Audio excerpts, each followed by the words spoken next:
Hello friends, ngasidi yamna hauba recipe ma share tawjarake paneer ga yerum ga kobi thamche mamai ga thongbane kobi lei ga thongba dum yam phajana hawe mayam so amtang try tawbiraga hawi haute habado amtang yengbiyo yamna sulaiba thongbada suludaba duga hauso hauba mathenni ngasigi se do mayam kamaina thongge habado amtang yengase Hojik yerumga alu ga hana phutoge yerum manga alu ani amaga amaya da tangkai khaitoga alu se ani se ahum laktang kam thoge do se kam thoga thongna na ba khang thangal lage thau se spoon ahum gi chang da heire do jira kitang hamsan gi bane aina mu batari se duga pani se 200 mukki 200 gram ki changni je golden color haipet lakpaboga haipet nguthoga laukhalage aduga thau ngorage oil se aina tablespoon ahum ki chang heire aduga jira mapum se spoon tangkhai ki chang ngausale telau china ani muk soiraga ngausale tejpata ani maga thadare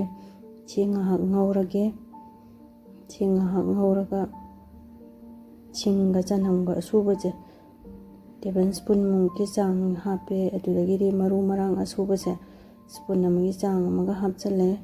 chi haipek ngaurage brown color lakpa phawa chumaina haipek ngaurani aduga khame asinba se grinder da takhai bane khame asinba amagi takhai base simu hapchalage duga kobi lei se akoigi tarempangumba matum tarempangumba hapchale hoi thrak kitang ama doye morok atek pase ani muki changne aina hapise kakthalaga duga machu se mas spoon amagi chang hape duga red chili su spoon ama hape de gyaga da bajang da thumchi su hape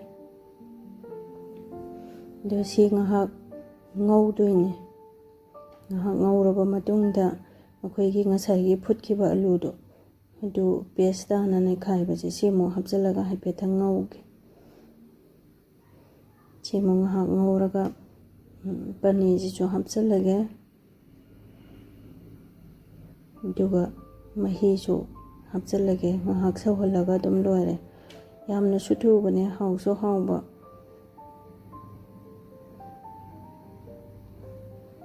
do mahi hapa matung chida yerum se aina tangkai khaidoga